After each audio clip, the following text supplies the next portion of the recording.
भक्ताभीष्टवराभयप्रदकरम् कौपीनमात्रोज्ज्वलम् स्वात्मानन्दरसानुभूतिविवशम्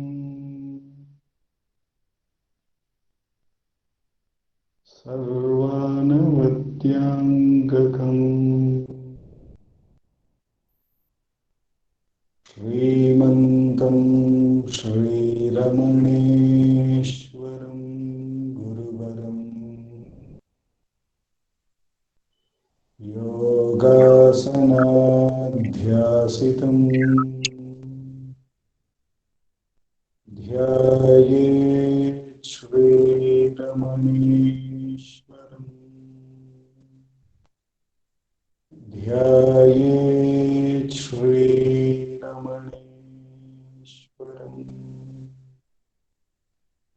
ध्यायेत् श्रीरमणेश्वरम्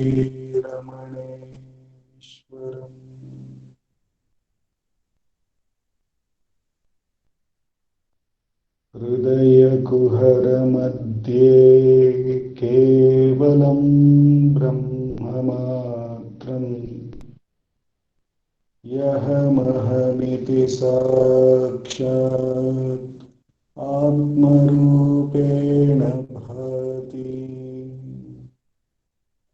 हृदि विषमनसा स्वं चिन्वतामच्युतावत् पवनचलनरोधा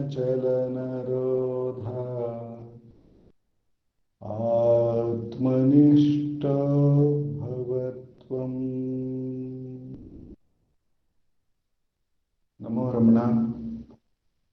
We commence today's evening Atma Vichara by listening to Bhagavan's Upadesham.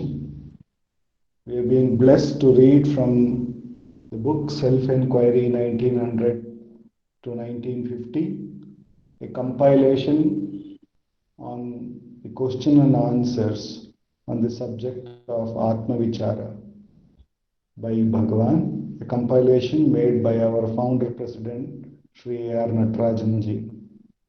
Last week we started looking at the question which I believe is from Ganapati Muni, where he is asking Bhagavan that he has done many austerities and has done many mantras, contemplations, studied many shastras, but still he has not been able to find out the truth.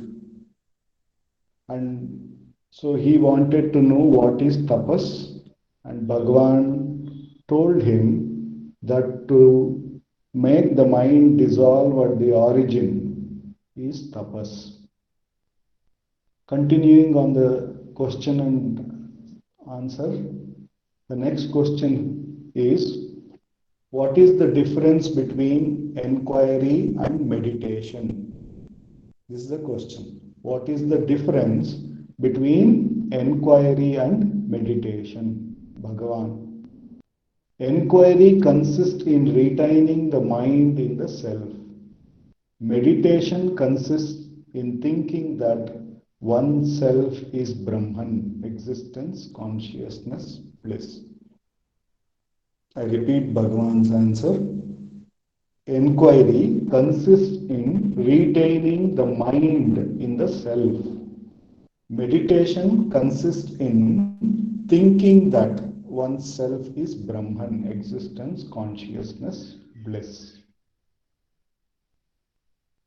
So, as Bhagavan has been always going on saying that the mind dissolving in the origin is tapas.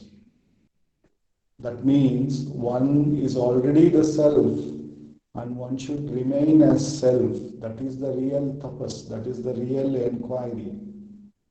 Whereas meditation is a thinking that one is Brahman. It is at the most the meditation, since it is using the mind, can take us to become one-pointed. In meditation, the mind is still holding on to the object, Bhagavan is saying. Here, the object is oneself is Brahman. Mind is holding on to that thought that one is Brahman. So therefore, it might have left other objects and might have only focused on this one single thought that one is Brahman.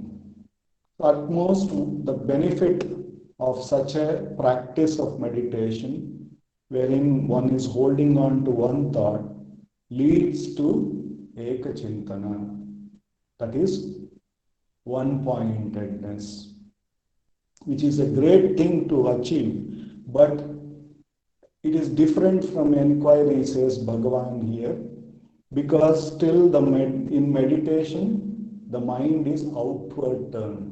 It is attending to a thought. It is not attending to the self. So, in enquiry, it means retaining the mind in the self. So, what is retaining the mind mean? So, a mind which is free of thought is dissolved in the self. Therefore, retaining the mind means mind purged of all thoughts is felt as God, as Bhagavan says, is felt as self. So the ultimate goal is to make the mind purged of all thoughts.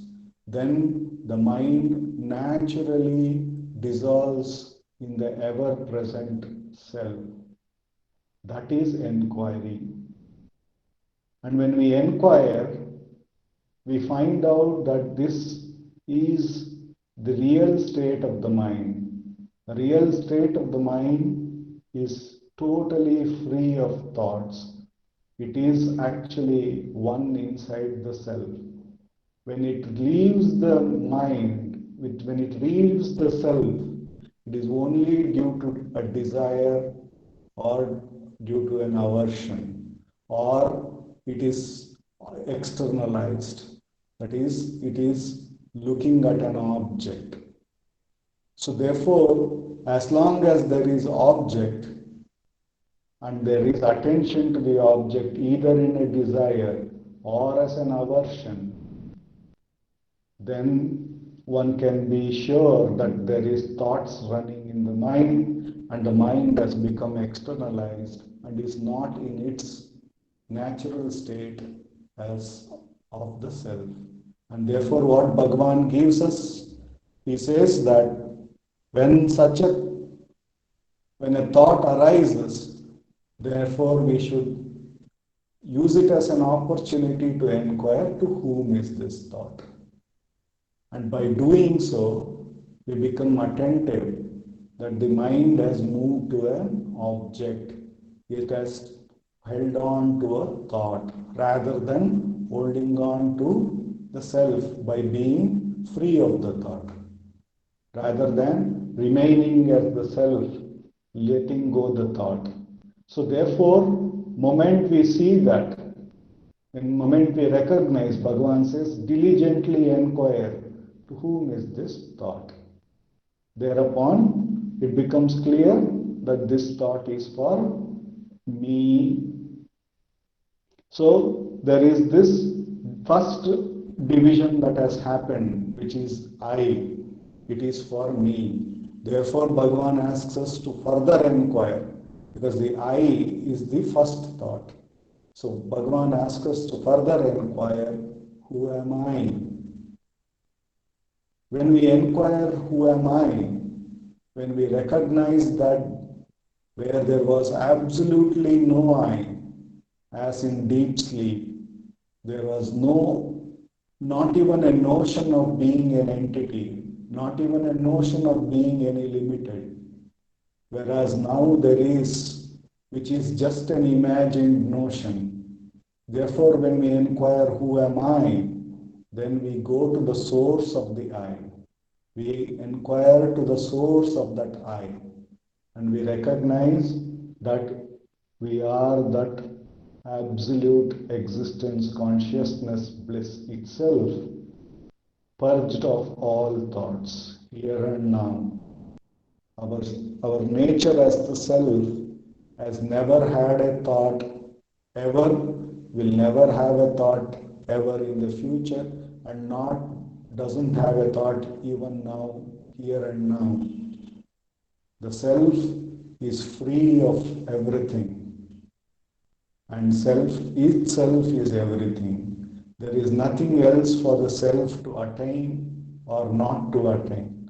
So when we recognize that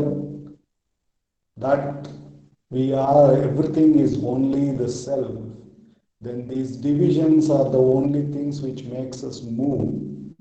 Then we remain in that ever pristine self, free of all thoughts, here and now, having become complete, having recognized that we are Purna Vastu.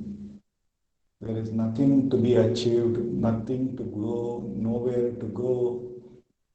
We are that here and now. And here and now is the only thing that is.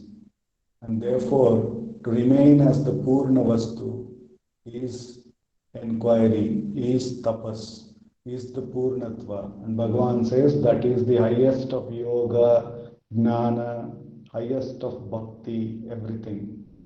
When we recognize that the highest form of spiritual practice is to just remain as the self, then why even perceive anything else? One would simply remain as that very self. And either we do it naturally, which is our natural state, or if we move away from that natural state by giving reality to a thought, then we inquire to whom is this, recognize it is for me, recognize there was a division, then inquire who am I, and then get back to the source of it, which is our own nature. By repeated practice, Bhagavan says that the mind will gain enough strength to remain at the source. The immense grace of Bhagavan, for the next 15 minutes, let us do Atma Vichara.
Bhagavate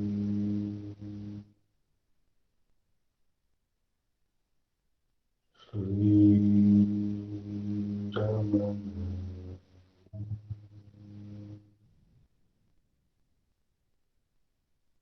Namo Ramana. Over to Akka. Thank you. Namo Ramana. Prostrations to Ramana, who shines at the self in all beings. By the abounding grace of Bhagavan, we are doing Mananam, we are doing meditation about our understanding of self-inquiry, and we are also able to do the practice of self-inquiry by that grace. The purpose, of course, of meditating on the practice is in order to be able to practice. It has no end in itself. And what about the practice of self-inquiry? Is the practice of self-inquiry an end in itself? No, not even the practice of self-inquiry, because self-avoidance alone is important. But if we come backwards from self-avoidance, says Bhagavan in the Ashtakam, he says, when there are no thoughts, when there is no I, there is no other thought. If thoughts arise, then what is one supposed to do? That is when one is supposed to do anything at all. When thoughts do not arise, one is not supposed to do anything, one need not do anything, one cannot do anything. Who is there to do anything? Bhagavan would say. So, when thoughts arise, that means thoughts have arisen because of a sense of identity, coupled with a sense of doership, or we could call it a sense of experiencership or knowership. There are no such words in English. Even doership, if we type, it will underline the word. Our word, Office word, Microsoft Office word will underline it. What is this word called doership? So we say doership, but that means like the concept of being a doer, the thought of being a doer. Similarly, one may say there is a knowership, the thought of being a knower, or the thought of being an experiencer. When a thought itself has arisen, that means that there is one of these things is happening. If a thought has arisen, normally what would we think about? We may think about things to be done. If we are thinking about things to be done, that is on account of the doership. Sometimes we do not think about things to be done. We simply think. Simply think. That's all. We may think about the past. We may think about somebody else. We may think not about anything in the world. We may think about Bhagavan. When we are thinking about Bhagavan, we are thinking about the form of Bhagavan. We are thinking about the name of Bhagavan. At that time, we do not want to do anything with it.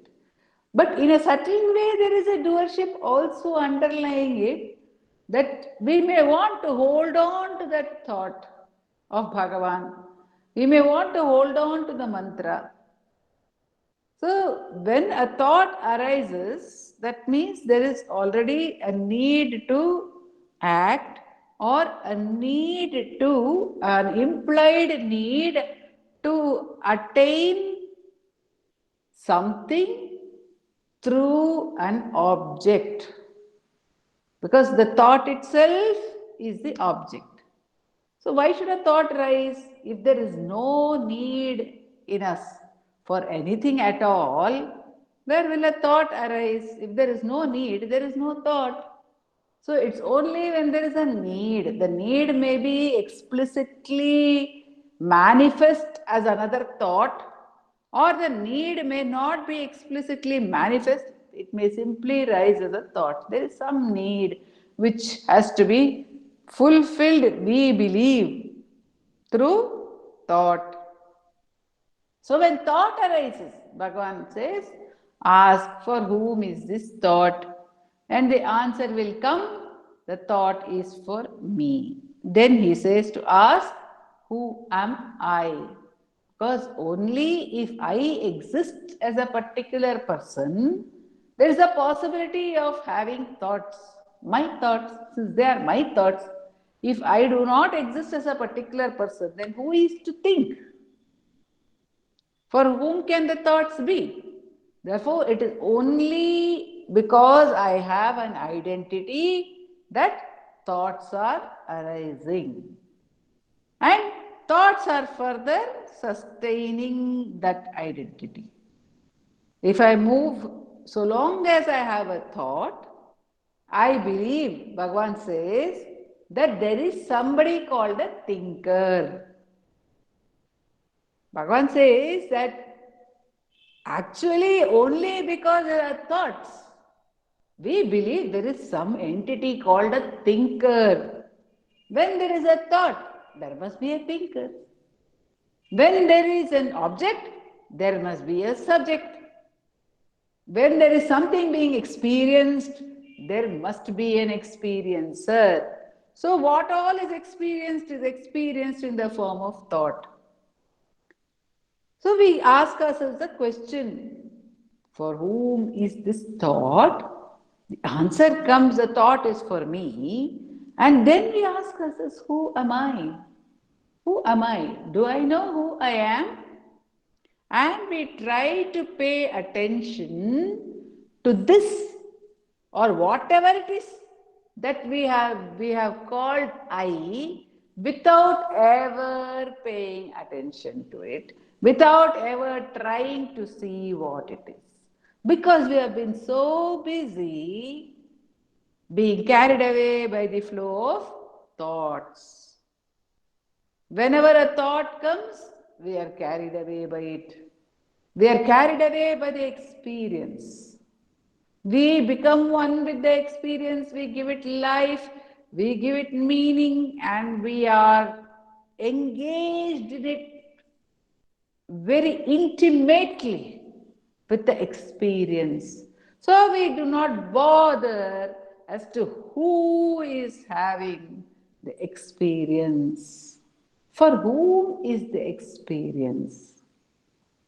We are always worried about the experience and its consequence, but not about the experiencer at any point of time. Whenever we have any experience, no matter what it is, we are so full of it. If we see something beautiful, we say, this is so beautiful. If we see something ugly, we say, oh, this is so ugly. But we do not ask ourselves the fact that it is beautiful. I say it is beautiful. This, yes, I can see that there is the thought in me that this object is beautiful. But who is the thinker? Who am I who is saying this is beautiful? Who am I who is saying this is ugly? In every thought, the object part is very clear to us. If it is not clear, we are more interested in making it clearer and clearer. What is the object? Why is it that I do not understand this point? Why is it that I did not know it before? Why is it that somebody did not tell me about it? Why do I not know the object? It disturbs me not to know the object, but it does not disturb me that I do not know even the subject. Forget about the object. Do I know who the I is? Do I know who I am? So every time our attention is moving with thoughts, or even with a single thought, when it is engaged with a thought. Who the thinker is does not matter to us at that point of time. So Bhagavan asks us to pull back from the thought. How to pull back? By recognizing that it is only my thought. No matter what the thought is, that thought I can clearly say is my thought. Say I am sitting in a room where nobody is there. Nothing is there. Say we are sitting in a room where there are no people, there are no things, it is an empty room in which we are sitting, and then somebody comes in and we begin to pay attention to that person, and then more people come in, and then we begin to pay attention to all those people, and those people engage us in conversation, and after that the conversation turns into something exciting or something painful, then we are worried that all this is happening, etc., etc. And after some time, all those people leave, the room becomes empty again. But what do we hold on to? We think, oh, people came, people went, so those people continue to live in our thoughts. This happens physically. But in our mind also, the same thing is happening. When we are asleep, the room is empty. When we wake up, what happens? People start entering the room. And what do? We become completely engaged from morning till night with the people who have entered the room. We are not at all bothered about who it is who is engaging himself or herself with all these people, which is all the thoughts in our mind. They come and go and come and go. And we are constantly looking at this coming and going without realizing coming and going is only happening. Say we move back a bit and recognize. So some of us realize, oh, these are all passing. These are only thoughts. These people coming, they go away, they come and go. So they are not permanent. But I am here. I was in the room before they came, and I'm going to be in the room after they go. So I am more important. And if I do not pay attention to all these people who are coming and going, they may just come and go. They are also not actually interested in me. I make myself interested in them. They may just come and go. So I may decide to sit back and watch the people coming and going. So I may watch my thoughts. The people will come and go and come and go. And then I will no longer be disturbed by their coming and their going, because I am not engaging with them. I am merely watching them, and they are not disturbed by me. They are also not bothered. Actually, in the world, nobody is really bothered about anybody else. They are bothered about what they feel about others. But they are not really bothered about somebody else, because the whole world is existing within each one of us. Bhagavan says, so the entire world exists within me. I am concerned with the world which exists within me. Similarly, each and every person is concerned with the world which exists within them. So these people come and go, and I am not bothered. Wonderful. So what happens? I am quite happy that these people are coming and going. I am not feeling disturbed by their coming and going. They may come or they may go. Let them come, let them go, let them shout, let them laugh, let them do whatever they feel like. What is it to do with me? I am just here and they are just coming and going. Let them come and go. Yes, very good. I get into a state of not being disturbed. However, I do not have any better knowledge about who I am. If I watch my thoughts, I will not be disturbed by the thoughts. Let them come, let them go, I can say. But not being disturbed by my thoughts, will it give me awareness of who I am? It will not give me awareness of who I am, and I will still be having, as Dilip started the meditation today, I will still be having the thought that I am the observer, I am the watcher, I know my thoughts are coming, my thoughts are going, I know I am not touched by my thoughts. So there is I, and there is knowledge of being detached. There is the person who is detached. There is the thought of detachment. There is the thought of freedom from the tyranny of the thoughts. But still, thought is there. So, these are subtler thoughts which we may not be aware of. But in self-inquiry, Bhagavan asks us to become aware of the rise of any thought, any thought. So, even what little I understand about mindfulness also, it says that you be aware of the thoughts, don't disturb your thoughts. In fact, you love all your emotions, you love the anger, you love the sorrow, you do not feel separated from them, you accept them as yourself. All this is there. But who is the one who loves? Who is the one who accepts?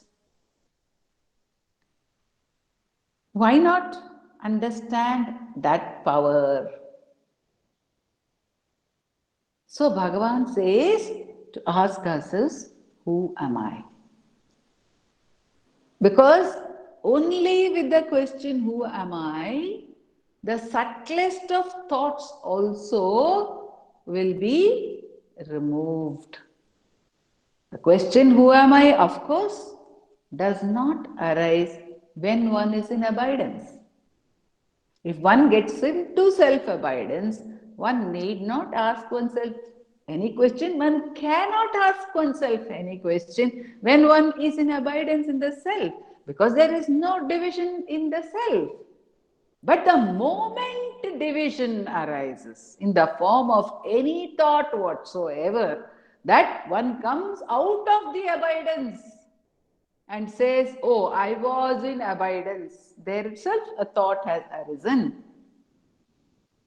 Why did I come out of this abidance? A question may come. Again, that's also a thought. How do I get back to abidance? That is also a thought. So Bhagavan says, the moment there is a thought, either one may get back into abidance without worrying about why one came out and how one is to get back. One can get back to abidance again, fine. Until the abidance, which alone actually erases all tendencies. Only abidance erases all tendencies. The abidance happens through the question, who am I? The abidance happens even once if one has asked the question, who am I? The mind has to be stilled. It is stilled and abidance happens. But the abidance may be so minuscule that one may not be aware that self-abidance has happened. In the initial part of the practice of self-inquiry, one may not be aware, but this is Bhagavan's promise, because he says the path and the goal are not different in self-inquiry. So the moment one asks, who am I? Automatically the mind has become silent. But the silence is so minuscule, the thoughts are so quick to surface that the thoughts are more evident than the silence. Very often, disturbance is always more evident than peace or joy. Our sorrows are more evident to us than our joys. So because the joy is very natural. The other day, somebody was saying, I think maybe it was Ujjwal, he was saying, because joy is so natural, we do not remember it specifically that we were joyous.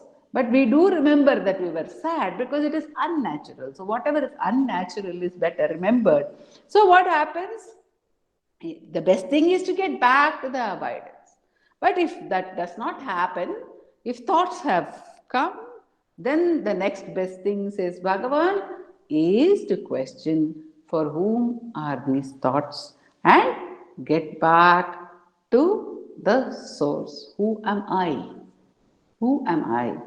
The question, who am I, is called the Brahmastram, which we were dwelling on yesterday also in the meditation. It is called the divine, the all powerful weapon to cut across ignorance. Because what happens in the absence of who am I?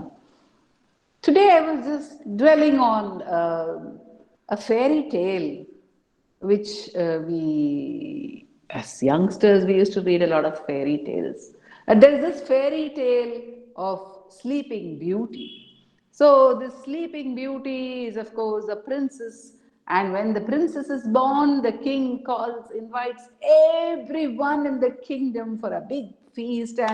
But he forgets to invite one person he forgets to invite, and that lady happens to be a magic woman, and she gets angry that she has not been invited.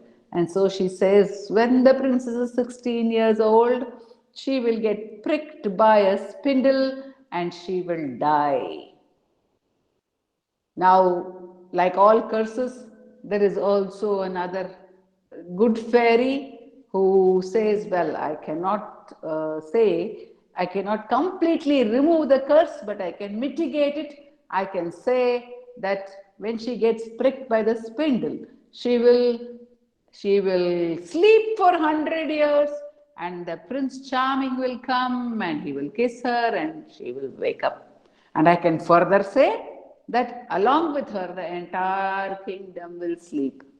So the king, what does he do? He says, I will get all spindles removed. There won't be any spinning at all happening in the country. He gets all the spindles removed from the country, burnt down to ashes. Or so he thinks. That's what it is with our thoughts. See, when there is not, inquiry is not there, we do not know where we have missed, what we have missed. So there is one spindle somewhere in one forsaken room of the castle. An old spindle is there. And the princess in her 16th year, she goes exploring and she finds that spindle. And she is so amazed by this contraption which she has never seen before. And she handles it, and of course she's pricked, and of course she swoons, and of course she sleeps for 100 years, and the prince comes and he crosses the forest of thorns and everything is removed by him. Who is the prince is only the self-inquiry coming back to revive us from our long sleep in which we are all caught right now. So that the point is that we may lose sight of something. It is so subtle that Bhagavan gives one story. He gives the story of Nakirar who was in tapas. And then he opened his eyes. He was in self-abidance. And he opened his eyes. And when he opened his eyes, in front of him there was a river flowing. And from the tree above him, a leaf fell into the river. And the leaf became a fish. And the fish became a bird. And then the bird flew away, or something happened like that, which was apparently amazing. Now, if any one of us had been watching, unlike Nakirar, I am sure I would have been completely amazed by the fact that a leaf became a fish and the fish became a bird, and oh, how did it happen? And so many million thoughts might have come. But Nakirar was a great yogi and he had been in Samadhi. So he did not bother to even question it.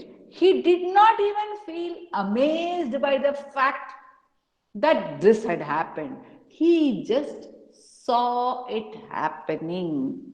And Bhagavan says he became a yoga bhrashta. His union was broken. His union with the self was broken. Why? Because he merely saw. And I used to say, wonder, what did he do? He merely saw this happening. And then the answer came, if you see something as an object, as apart from you, there is no more any union. The union has gone.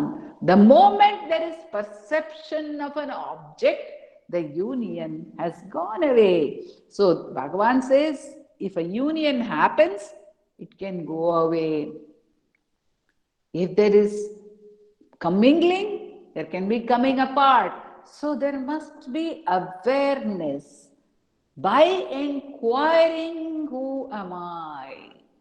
One recognizes that there is no division. It is not a union which is happening. There is no division in the first place. As Dilip said, there never was, there never is, there never will be any division in this self. There never will be any thought in the self.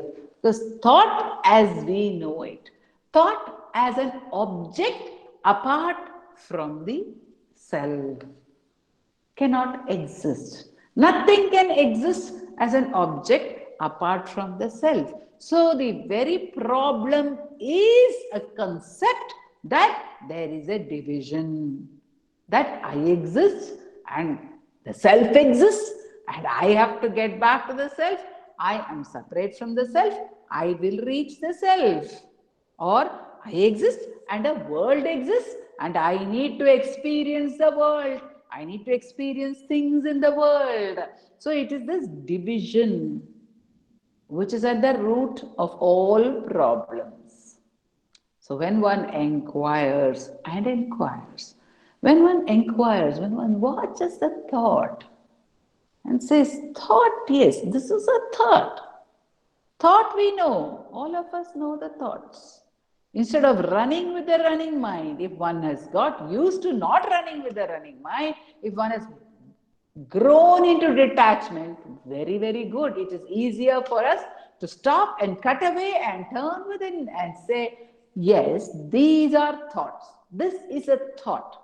This is a thought is known, but who am I? That thought I know, but who am I? So when we try to turn back and try to face the I, when the I tries to face itself, when the I seeks to see itself, what happens is a recognition from within, a recognition that there is no such entity at all. There is no such entity at all. This is a myth. So, when there is no such thing as I, then what to say of everything that is built on it? What to wonder about anything connected to it? So, Bhagavan says, find out, turn back repeatedly and with the question, who am I? When anything arises as an object in the form of a thought, recognize immediately. Don't allow it to take you away into a world.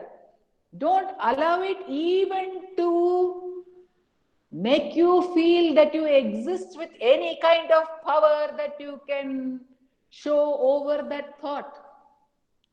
By showing power over the thought, you may feel that you are powerful, but no, you are not powerful, because when I feel that I am powerful, if I feel I have a power over a thought, if I have a power over a thought to get rid of it or to bring it in, initially Bhagavan talks of the power over thought just to make us recognize that we are not dependent on the thought. But the next stage is recognize that even this so-called power over a thought is a myth. There is no such thing as I. The more one turns to oneself with a question, who am I? With a lot of intensity in that question, with a lot of sincerity in that question, with a lot of faith in that question dissolves, repeatedly dissolves the I that rises again and again as a separate entity, or seeks to arise again and again as a separate entity on account of the strength of habit, which is called vasana. So again and again, when one turns back with this question, when one puts oneself this question, and when the I is dissolved, then automatically there is a merger, or there is the revelation, if whatever words one may use, because words have their limitation, we know that, and but what happens is, Bhagavan says, another I shines forth. This is not the limited ego, but it shines forth as I, which repeatedly Nanda Kumarji is pointing out to as a Spurana. Aham taya spurati hrit swayam parama purna sat. That is the fullness. That is the truth. Dilip? Yes, Akka. Will you say the prayer? Yes, Akka.